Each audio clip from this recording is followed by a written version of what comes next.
Hi everybody, welcome to the video surprise of the day. Today's video surprise is on a 2013 to 2020 Lexus GS350, changing the cabinet air filter. Before you get started, please remember to hit the subscribe button, the bell icon will be notifying new videos.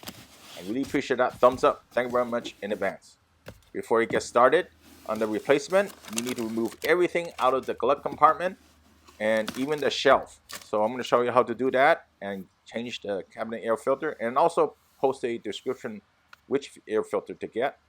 I'm filming as I'm holding also the flashlight. Keep in mind that multitasking is in place. All right, lift the shelf up and pull to the left for it to come up. There's a little latch, you can see that on the side. It just plugs in and pull it out. Then you're going to see another cover inside the glove compartment. So you hit this tab over here, the left and right, and that will come out very easily. Okay, so the pollen filter, cabinet air filter, a lot of names for it. So you need to slide it out. It's a drawer type. So this is really nice, good quality. So you push this tab over here gently. You don't want to put too much pressure on it. Also push on this tab as well, and it should slide out.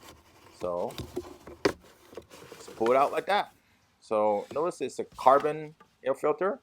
So you can probably see that it's different. It's not dirty when it's dark color, and the orientation is up on this drawer. Okay, so the filter also has to point up before you put it back in place. And this is the model number for it. Of course, I'll post it in the description. And you can take it out, change it, put a new one in.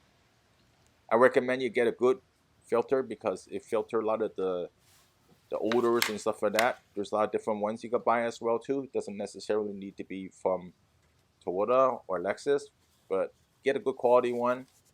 Engine air filter, you want to get the Toyota one. Okay, so this one you could put back in place, just simple as that.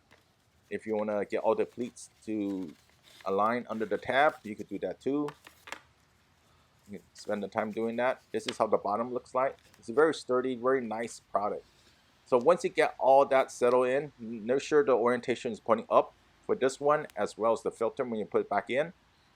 Then next thing you need to do is just slide it back into the glove compartment. There's nothing else. All right, so we slide it in just like this, align it, and it'll snap in place. Snap on the left, snap on the right, and you can probably pull on it if you want. It's tight, it's locked in place. It will not rattle. So this one, you see there's the enclosure. There's like 3 tabs. Sorry, the camera's a little bit off over there, but you put it back on the bottom over here, right? You put it back, and the top part will click again. Of course, I'm holding the camera. Pardon me about that. Holding the camera and also doing it at the same time. So there it goes. Then that's the white orientation, and it will go in. Otherwise, it won't lock in place. Okay, the next thing you need to do is actually put the shelf back on. So you want to slide it to the right a little bit like that, and also push down. Make sure your pins are aligned. Once your latch and pins are aligned, then your shelf should move like that, and everything should be good. Good as new. Then you want to flow your manuals, your insurance papers, and all the other great stuff back in the glove compartment. This may work for other vehicles as well on the Lexus line. This is for the GS. Hopefully you liked the video surprise of the day. Thumbs up. See you next time. Bye.